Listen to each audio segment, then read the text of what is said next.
My parents gave my sister a fancy villa and left me an empty parking lot. You can always sleep under the stars. They laughed. But when I turned the lot into a business, suddenly they wanted in. I should have known this dinner was a setup. My parents never invited me over unless they had a reason, usually to remind me how much of a failure I was. But I went anyway, hoping, maybe foolishly, that this time would be different. I'm a mechanic. Nothing special, but I'm good at it. I fix things, get paid, and stay out of trouble. My sister, Emily, is their perfect child. She's never worked a real job, always gets everything handed to her. If she burned their house down, they'd find a way to blame me. I walked in, and Emily was already there, sipping wine like she owned the place. Dad was reading the newspaper. Mom was in the kitchen, pretending to stay busy so she didn't have to look at me too much. Wow, Emily said, smiling. You actually showed up. Took a break from fixing tires? I ignored her and sat down. Mom said it was important. Dad finally put down the newspaper. It is. We've decided to divide our assets. Emily looked excited. She knew she was getting something big. Mom smiled at her. We're giving you the beach house, sweetheart. Emily gasped like she had won a prize. Oh my God, the one in Massachusetts. Mom nodded. Yes, it's yours now. I waited. There had to be something for me too, right? Dad turned to me, his face emotionless. And you, Logan, we're giving you the parking lot. Silence. I blinked. The what? The old lot on 8th Street, Mom said, waving her hand like it was a great gift. It's land. You can figure something out. Emily laughed. Oh my God, that's hilarious. She turned to me, grinning. At least you'll always have a place to sleep under the stars. Dad chuckled. That lot's been empty for years, but maybe you can set up a lemonade stand or something. Mom sighed. Logan, you always say you want to build something for yourself. Now's your chance. I stared at them. This wasn't even a bad joke disguised as kindness. It was just cruel. A memory came to me. I was 16, covered in grease from my first job at the auto shop. I was proud, holding my first paycheck, hoping my parents would be impressed. Emily was on the couch, whining about a new car for her birthday. Dad didn't even look at me. You're going to smell like oil for the rest of your life. Huh? Mom shook her head. Well, at least he's useful. Maybe he'll fix your car for free someday. Emily never had to work. They bought her a new BMW that same week. And now, years later, nothing had changed. I took a deep breath and pushed back from the table. You're serious? Dad shrugged. You should be grateful we're giving you anything. Emily smirked. Maybe one day you'll make enough to buy a real property. They all laughed, like this was some kind of joke. I gripped the chair so hard my knuckles turned white, but I didn't yell or argue. I just nodded. Okay. Mom frowned. That's it? No thank you. I stood up. Oh, I'll make something of it. I looked at Emily. And when I do, don't come knocking. She rolled her eyes. Sure, Logan. Can't wait to see what you do with a piece of concrete. Dad shook his head. Always so dramatic. I walked out, not saying another word. Fine. They thought they could humiliate me. I'd show them. I'd turn that parking lot into something they'd never expect. And when I did, they'd regret it.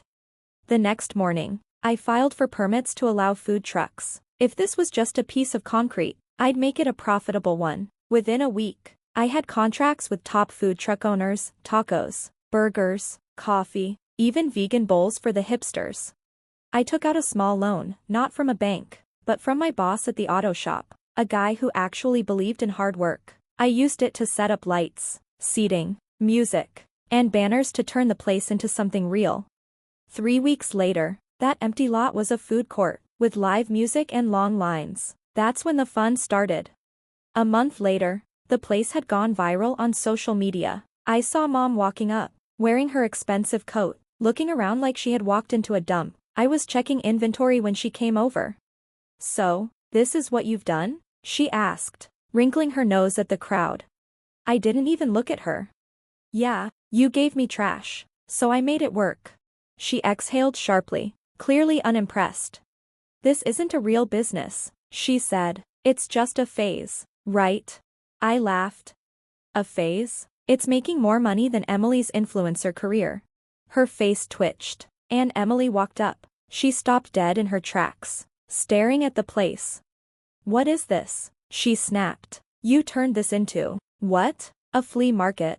I smiled. "It's called a successful business." She scoffed. "This isn't real money." I pointed to the crowd. "Yeah, then why are all these people spending their fake money here every night?" A few customers clapped.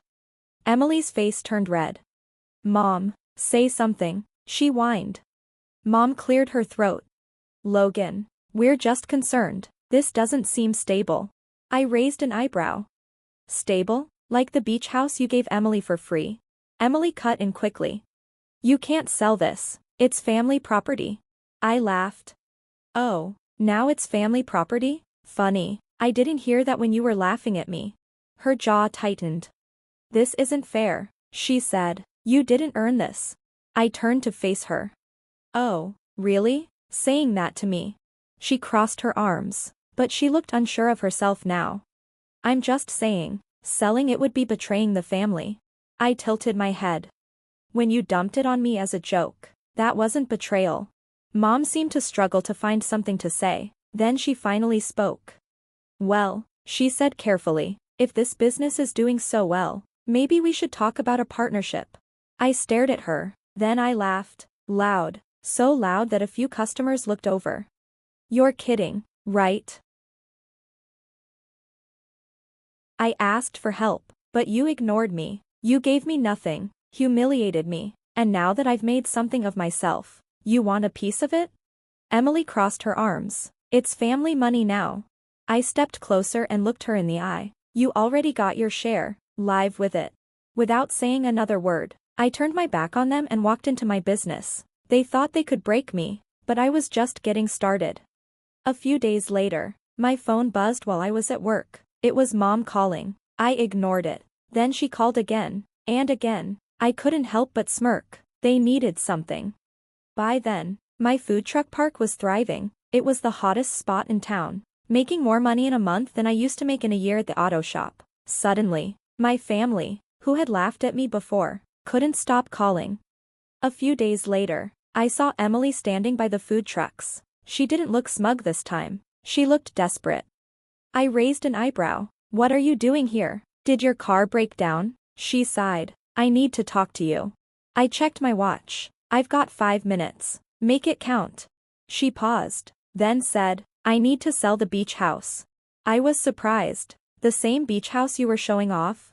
She ignored that. "The market is bad, and I need money fast." I smirked. "Spending too much on vacations and designer bags?" She stiffened. "It's complicated. Please, just say you'll help." I leaned against a food truck. "Help? How?" She hesitated. "I need $200,000 to cover debts before I can even sell the house." I whistled. "That's a lot. Good luck with that." She grabbed my arm. "You have the money, please." I pulled away. "Oh, now you think my business is real enough to ask for a loan?" Her face turned red. "We're family, Logan." I laughed. "Funny, last time we talked, you called me a joke. Where's all that energy now?" She closed her mouth, then said, "I'll pay you back, please." I stared at her, then shook my head. "No." Her eyes widened. "No." I smiled. "That's right. You and Mom and Dad said no when I needed support, so no. Emily, I won't bail you out." She took a step back, shocked, then exploded. "You're just going to let me fail?" I shrugged. "Not my problem," and I walked away. But it wasn't over. A week later, I pulled into my lot and saw my parents standing there. Mom looked irritated. Dad looked tired. "Logan," Mom started, "we need to talk." I sighed. "Let me guess, Emily ran to you, and now you're here to lecture me." Mom pursed her lips. "This is serious." Dad spoke up. "We need your help, son." I raised an eyebrow. "Son? Oh, now I'm your son again." Mom sighed. "Your father's business isn't doing well. We're in financial trouble." I fought the urge to smile. "Oh, the family that gave Emily a mansion and me a parking lot is struggling? Who could have guessed?" Mom glared. "Don't be childish, Logan." I tilted my head. "Childish? Like laughing at me when I was struggling?" Dad groaned. "We don't need a lecture. We need a loan." I rubbed my chin. How much? Mom swallowed. 500,000. I laughed. 500,000? Dad nodded, looking tired. You're successful now. You can afford it. I crossed my arms. Oh, now I'm successful. Mom snapped. Don't be a brat. We're family. I let that hang in the air. Then I smiled. Let me tell you something about family, I said, stepping closer. Family doesn't laugh at you when you're struggling. Another step. Family doesn't treat you like a joke. One more. And family doesn't show up only when they need something. Mom's face went pale. Dad mumbled, Logan, please. I exhaled and shook my head. You made your choices. I looked at my lot, my success, and I made mine. Then I stepped back. I'm not giving you a cent. Mom gasped. You ungrateful. I raised my hand. No, we're done. I turned to walk away. Logan, Dad called. If you walk away from this. I paused and turned back. If I walk away? You mean like you walked away from me? Silence. I nodded. That's what I thought, and I left. Next part. I thought I was done with them, but they didn't take no for an answer. A few days later, they tried to make trouble for me. It started with bad reviews online. 1 star, this place is overrated. The owner is rude. Another one. 1 star, the staff is unprofessional. The place smells like garbage. And another. 1 star, the owner is selfish and ungrateful. Don't support this business. I laughed. Nice try, Mom. Then, a city inspector showed up, saying someone complained my permits weren't up to code. I knew exactly who it was. Then came more complaints about my seating area, noise levels, and food safety. They were trying to shut me down with paperwork and fines. But I wasn't going to let them break me. I hired a lawyer and got everything in order. I doubled my marketing, threw more events, and invited influencers. I expanded the business. Then, Emily made the biggest mistake of all. It was a busy Saturday night, and the place was packed. That's when I heard her. Emily was shouting. This place is a joke. I turned to see her, looking drunk and messy. Mom was behind her, trying to stop her. Emily, stop, Mom said. But Emily was screaming. I can't believe you think you're better than us. A few customers turned and pulled out their phones. I smiled. Perfect. I walked toward Emily, keeping my voice calm. Emily, leave. She stumbled closer. You think you're better than us now, huh? I smirked. I don't think it. I just am. Her face twisted with anger. You're nothing. Nothing. Then, splash, I didn't even see it coming. She grabbed a drink from a random customer's table and threw it at me. Cold beer soaked my chest. The whole lot went silent. A second later, 2 security guards tackled her to the ground. People gasped and whispered. Mom screamed. Let her go. She's your sister. I brushed off my wet shirt and turned to my head of security. Call the cops. Emily's eyes widened in horror. What? No, Logan, don't. I crouched down and spoke quietly. Actions have consequences. 10 minutes later, the cops showed up, blue and red lights flashing. Mom was hysterical. You're ruining the family name, she yelled. I just laughed. Lady, you did that yourself. They put Emily in the back of the cop car, crying and begging. She looked just like I did years ago when they humiliated me. But unlike them, I didn't care. Mom turned to me, her voice shaking. This is your sister. Do something. I crossed my arms. Oh, like how you did something when you gave me nothing and laughed in my face. She had no answer. I turned and walked back to my customers. Hope the beach house is worth it, I called over my shoulder. Then I went back to my successful business. They wanted to see me fail. They were getting front row seats to my success. After Emily's arrest, I thought they'd finally get the message. I was wrong. A week later, Mom and Dad showed up again. This time, they didn't look smug. They looked desperate. I was in a meeting when I saw them standing awkwardly near the entrance. For years, I felt small around them. Never good enough. Now, I was in control. I finished my meeting, made them wait a little longer, then walked over with my arms crossed. You're back, I said, casually. Let me guess. Emily sent you because she's too embarrassed to face me. Dad cleared his throat. We need to talk, Logan. I raised an eyebrow. Oh, Like when you laughed in my face and gave Emily a mansion while I got nothing? Mom pursed her lips. This isn't about the past. I laughed. Oh, it's about the past. If you hadn't treated me like dirt, you wouldn't be here begging me for help. Her eye twitched, but she kept calm. We're in trouble.